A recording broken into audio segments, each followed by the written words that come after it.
আসসালামু আলাইকুম প্রিয় দর্শক, যারা ইন্ডাকশন চুলার কাজ পারেন না আজকের ভিডিও শুধু তাদের জন্য। দেখতে পাচ্ছেন এখানে তিনটা ইন্ডাকশন চুলা আমার এক মেকানিক ভাই খালিশপুর খুলনা থেকে নিয়ে আসছেন আমার কাছে রিপেয়ারের জন্য। তো এই ইন্ডাকশন চুলা কীভাবে কাজ করবেন, আপনারা কীভাবে কাজ করতে হয় স্টেপ বাই স্টেপ আজকের ভিডিওতে আপনারা দেখতে পারবেন। তো ভিডিওটা কোনোরকম স্কিপ না করে ভিডিওটা শেষ পর্যন্ত দেখবেন। আশা করি ইন্ডাকশন সম্পর্কে ভালো একটা আইডিয়া পাবেন ও অনেক কিছু শিখতে পারবেন। এটা হচ্ছে হাইউন্ডাই কোম্পানির একটি ইন্ডাকশন কুকার। তো আমি পাওয়ার কর্ডটি লাগিয়ে দিয়েছি। এখানে ডিসপ্লেতে কোনো আলো নাই দেখতে পাচ্ছেন, তার মানে সম্পূর্ণ ডেড অবস্থায় আছে এই ইন্ডাকশন চুলা। তো ইন্ডাকশন চুলাটি কীভাবে আপনারা রিপেয়ার করবেন, একটা ইন্ডাকশন চুলা কিভাবে চেক করতে হয়, সার্কিটের কোন জায়গায় কোন ভোল্টেজটি থাকবে, এগুলো সব কিছু দেখতে পারবেন। ইন্ডাকশন চুলা রিপেয়ার করার জন্য প্রথমে ইন্ডাকশন চুলাটি খুলে নিতে হবে, এটা তো সবাই জানেন। তো এই যে কয়েলটি দেখতে পাচ্ছেন, এই কয়েলের নিচেই থাকে সার্কিট বোর্ড। আমি প্রথমে সব কিছু খুলে এগুলাকে বডি থেকে আলাদা করে নিব। আমি এভাবেই কাজ করে থাকি। আপনারা আমাকে যদি ফলো করেন, আমি যেভাবে কাজ করব আপনারা সেম ওইভাবে কাজ করবেন। কাজগুলো করতে ভালো হবে এবং সহজ হয়ে যাবে ইনশাল্লাহ। অনেকে আমাকে প্রশ্ন করেন যে স্যার ইন্ডাকশন চুলা নষ্ট হওয়ার কারণ কি কি। তো ইন্ডাকশন চুলা নষ্ট হওয়ার কয়েকটা কারণ আছে। হাই ভোল্টেজের কারণে নষ্ট হয় এবং এখানে দেখতে পাচ্ছেন অনেকগুলো তেলাপোকা। তো এই তেলাপোকা সবথেকে মারাত্মক ক্ষতি করে ইন্ডাকশন চুলার। শুধু ইন্ডাকশন চুলা না, যে জায়গায় এই তেলাপোকা থাকবে এই তেলাপোকা শুধু ক্ষতিই করবে। তো আমি আপনাদের দেখাবো যে ইন্ডাকশন চুলা নষ্ট হয় কি কি কারণে। এখানে দেখতে পাচ্ছেন অনেকগুলো তেলাপোকা এর ভিতরে আছে। তো এই ধরনের যদি তেলাপোকা বের হয় তো এই বডিটা সহ এই সার্কিটটা ভালো করে ওয়াশ করে নিতে হবে আগে, তারপরে কাজ করবেন। এই যে কন্ট্রোলার বোর্ড যেটা আছে ডিসপ্লে টাচ সার্কিট, এই ডিসপ্লে টাচ সার্কিটটিও আমি খুলে নিচ্ছি। দেখতে পাচ্ছেন এখানে অনেকগুলো তেলাপোকা। দেখেন এই তেলাপোকাগুলো মূলত এই ইন্ডাকশন চুলাগুলো বেশি নষ্ট করে থাকে এরা। এই তেলাপোকা যখন এর পর্দা হাঁটাহাঁটি করে তখন যদি আপনি ইন্ডাকশানে লাইন দেন, দেওয়ার সাথে সাথে কিন্তু এগের বডি কারেন্ট হয়ে ভোল্টেজগুলো বিভিন্ন জায়গায় চলে যায়। যেখানে ডিসি ভোল্ট যাওয়ার দরকার সেখানে এসি ভোল্ট চলে যায় এবং যেখানে 18 ভোল্ট যাওয়ার দরকার সেখানে আরও বেশি 220 ভোল্ট চলে যায়। সেই কারণে এই ইন্ডাকশানগুলো নষ্ট হয় তাড়াতাড়ি, এগুলো খেয়াল রাখবেন। তো এগুলো ভালো করে আগে ওয়াশ করতে হবে। এইটুকু হচ্ছে পাওয়ার সাইড দেখতে পাচ্ছেন। এই সার্কিটটি ওয়াশ করবেন 1 নম্বর এনসি থিনার দিয়ে। তো আমি আর ওয়াশ করাটা দেখাচ্ছি না, ভিডিওটা অনেক লম্বা হয়ে যাবে। এইটা আপনারা সবাই পারেন কম বেশি। তো মূল ভিডিওতে আমি চলে যাই কীভাবে এগুলো রিপেয়ার করতে হয়, এই সার্কিটটি কীভাবে আপনারা চেক করবেন যে কোথায় প্রবলেম হয়েছে। এই সাইডটি হচ্ছে আউটপুট সাইড, এটি হচ্ছে আইজিবিটি এবং ব্রিজ রেকটিফায়ার দিয়ে এসি কারেন্টকে ডিসি করে থাকে এবং এই কর্ডটি যেখানে লাগানো আছে এইটুকু হচ্ছে সম্পূর্ণ এসি সাইড, এখানে এসি পাওয়ার তৈরি হয়। তো এই যে আমি কর্ডটি ভালো আছে কিনা আগে 1 নম্বর এই কর্ডটি চেক করব, কারণ আপনারা যখন কাজ করবেন একটা ইন্ডাকশন চুলা যখন ডেড অবস্থায় আসবে তো এখানে আগে কর্ড চেক করে নিতে হবে। অনেক সময় কর্ড নষ্ট হয়ে থাকে এবং কর্ড যদি ভালো থাকে তাহলে এখানে ভোল্টেজ পাবেন আপনারা এসি 200 থেকে 220 ভোল্ট বা তার কম বেশি হবে। এখানে দেখেন 244 ভোল্ট আমি পাচ্ছি, তার মানে এসি কর্ডটি ভালো আছে। সার্কিটে আমরা এসি ভোল্টেজটি পেয়েছি। এখন এখানে দেখেন 220 ভোল্ট এখানে আসতেছে না, এখানে একটি ফিউজ লাগানো থাকে, এই ফিউজটি সম্ভবত নাই। দেখেন এখানে ফিউজটি আমি দেখতেছি যে ফিউজটি খোলা, হয়তো মেকানিক ভাই চেষ্টা করেছিলেন ফিউজটি চেঞ্জ করার জন্য, তো উনি পারেন নাই। তো আমি এখানে একটি ফিউজ বানিয়ে দিচ্ছি, ছোট চিকুন টুকরো তার দিয়ে আমি এখানে ফিউজ বানিয়ে দেব। তো এখানে এটা হচ্ছে টেম্পোরারি, শুধু আমি কাজ করার জন্য এখানে ফিউজটি লাগিয়ে নিচ্ছি। এখানে অরিজিনাল যে ফিউজ লাগানো থাকে সেটি লাগিয়ে দিতে হবে। তো আমি চেক করার জন্য ওখানে একটি তার দিয়ে ফিউজ বানিয়ে দিয়েছি।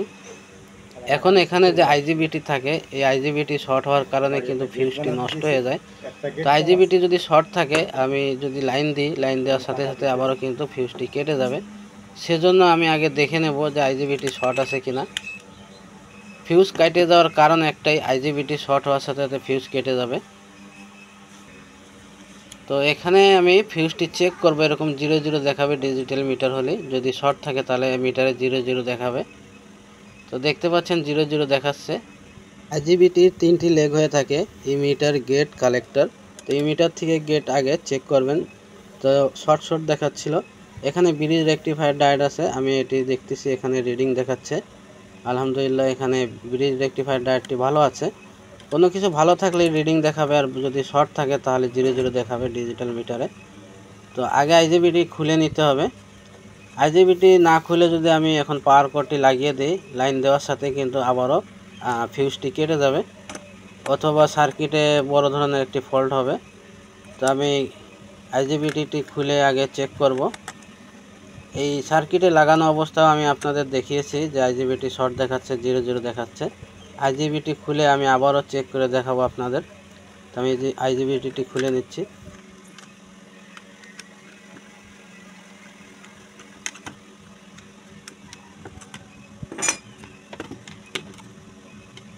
হিটসিন খোলার পরে এখানে আইজিবিটি দেখতে পাবেন।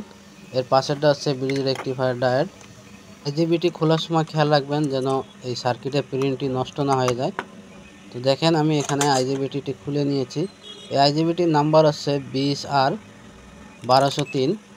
মানে হচ্ছে এই আইজিবিটি 1200 থেকে 3000 ওয়াট পর্যন্ত লোড নিতে পারবে এবং 20 অ্যাম্পিয়ার কারেন্ট গ্রহণ করবে। অনেকে জানেন না, তাই আপনাদের এই তথ্যটি জানিয়ে দিলাম। এখন আমি ডিজিটাল মিটারে বাজার মোডে রেখে আমি চেক করব, যদি শর্ট হয় পিপ সাউন্ড দিবে। দেখতে পাচ্ছেন পিপ সাউন্ড আসতেছে, তার মানে ফুললি শর্ট। তো এটি শর্ট হলে পিপ সাউন্ড দিবেই। ডিজিটাল মিটারে মাপার আরেকটি পদ্ধতি হচ্ছে এটা। প্রথম দেখাইছি আমি 0, এরপরে দেখাইছি পিপ সাউন্ড আছে। এই দুই পদ্ধতিতে আপনারা শর্ট চেক করতে পারেন।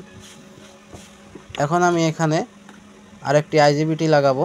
তো আইজিবিটি লাগানোর আগে আমি ডিসপ্লেটি সংযোগ দিয়ে দেখে নিচ্ছি পাওয়ারটি ওকে আছে কিনা। যদি পাওয়ার সাইড ওকে থাকে তাহলে ডিসপ্লেতে আলো চলে আসবে। এরপরে আমরা আইজিবিটি লাগাবো। তো আমি পাওয়ার কোডটি লাগিয়ে দিচ্ছি। অবশ্যই সিরিজে লাইন দিবেন আগে। দেখতে পাচ্ছেন এখানে পাওয়ার চলে আসছে। তো আমি এখানে অন করে দেখব যে ডিসপ্লে ঠিকঠাক মতো কাজ করে কিনা। তো দেখতে পাচ্ছেন ডিসপ্লেতে সব কিছুই কাজ করতেছে আলহামদুলিল্লাহ। ডিসপ্লে ভালো এবং এই সার্কিটের পাওয়ার সাইডটাও ভালো আছে। পাওয়ার সাইড যদি ভালো না থাকতো তাহলে ডিসপ্লেতে আলো আসতো না। এখন আইজিবিটি লাগানোর আগে আমাদের আরও কয়েকটি ভোল্টেজ দেখতে হবে।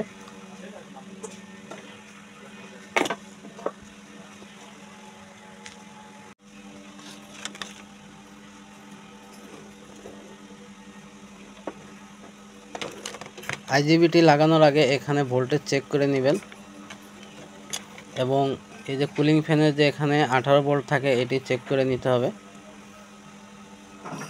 এখানে 5 ভোল্ট থাকবে, সেই 5 ভোল্ট চেক করে নিতে হবে। তো 5 ভোল্ট ভালো আছে, 5 ভোল্ট ঠিক আছে, এই জন্য ডিসপ্লেতে আলো আসছে, এই জন্য 5 ভোল্ট চেক করার প্রয়োজন নাই।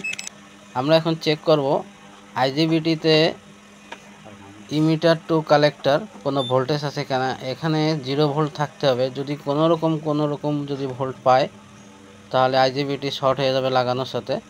দেখেন এখানে 0 ভোল্ট দেখাচ্ছে।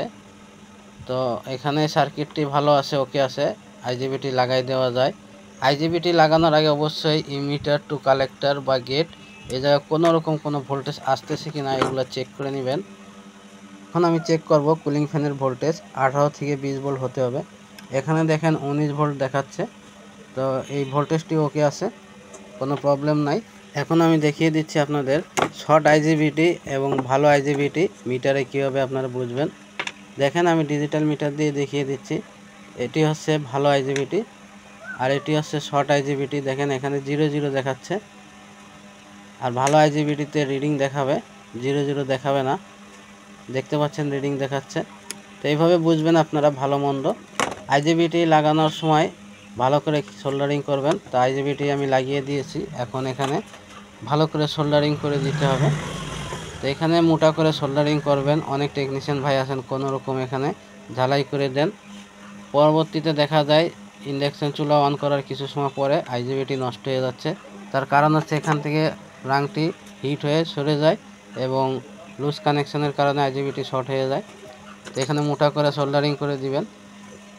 আইজিবিটি সব কিছু লাগানো হয়ে গেলে এখানে যে স্ক্রুগুলো থাকে এগুলো লাগিয়ে দিবেন। তো আমাদের আইজিবিটি লাগানো কমপ্লিট হয়ে গেছে। এখন আমি চেক করে দেখাবো আমাদের এই সার্কিট বোর্ডটি ওকে হয়েছে কিনা। তো আমি কয়েল সংযোগ দিয়ে নিচ্ছি।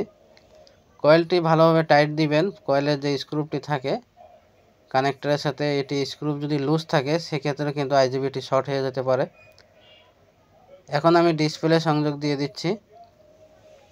তো আমি এটাকে সম্পূর্ণ বডিতে সেট করে চেক করব আপনাদের সহজভাবে বোঝানোর জন্য। যেহেতু কুলিং ফ্যান এই বডির সাথে লাগানো আছে সেজন্য আমি এখানে সার্কিট বোর্ডটি রেখে কুলিং ফ্যান সংযোগ দিয়ে দিচ্ছি এবং কয়েলের যে সেন্সরটি থাকে সেটি দিয়ে দিবেন। সব কিছু চেক করার পরে আমি আপনাদের দেখাবো কিভাবে চুলাটি ফিটিং করবেন। এই কয়েলের উপর একটি গ্লাস রাখতে হবে, তো আমি একটি সাদা গ্লাস রেখে দিচ্ছি। এরপরে স্টিলের বাটিতে একটু পানি নিয়ে আপনারা চেক করবেন যে পানিটি গরম হচ্ছে কিনা। দেখেন ডিসপ্লেতে আলো চলে আসছে পাওয়ার কট লাগানোর সাথে। এখন আমি অন করে দিচ্ছি। এখানে আমি ওয়াট বাড়িয়েছি 1000, আরও একটু বাড়িয়ে দিতে হবে 1400, 1600 ওয়াটে দিয়েছি। এখানে কুলিং ফ্যান চলতেছে এবং বাটিতে পানি গরম হচ্ছে, ধোঁয়া উঠতেছে দেখতে পাচ্ছেন। তো আলহামদুলিল্লাহ সার্কিট বোর্ডটি ওকে হয়ে গেছে। এটি বেশি হিট করলে এই সাদা গ্লাসটি ফেটে যাবে। তো আমি এর যে অরিজিনাল গ্লাস আছে এই গ্লাসটাই সেট করে দিচ্ছি এবং চুলাটি সেট করে আপনাদের দেখাচ্ছি। যদি কেউ ইন্ডাকশান চুলার কাজ করাতে চান আমার সাথে যোগাযোগ করবেন, আমি নাম্বারটি ডিসক্রিপশনে দিয়ে দিব। দেখেন পাওয়ার কট লাগানোর সাথে এখানে ডিসপ্লেতে আলো চলে আসছে। তো আমি অন করে দিচ্ছি, দেখতে পাচ্ছেন এখানে পানি গরম হচ্ছে। আমার ভিডিওটা ভালো লাগলে লাইক দিয়ে শেয়ার করে দিবেন। আর যদি ইন্ডাকশান সম্পর্কে কোনো প্রশ্ন থাকে কমেন্ট করতে পারেন, আপনাদের কমেন্টে রিপ্লাই দেওয়া হবে ইনশাআল্লাহ। আবার দেখা হবে নতুন কোনো শিক্ষণীয় ভিডিওর সাথে। আল্লাহ হাফেজ।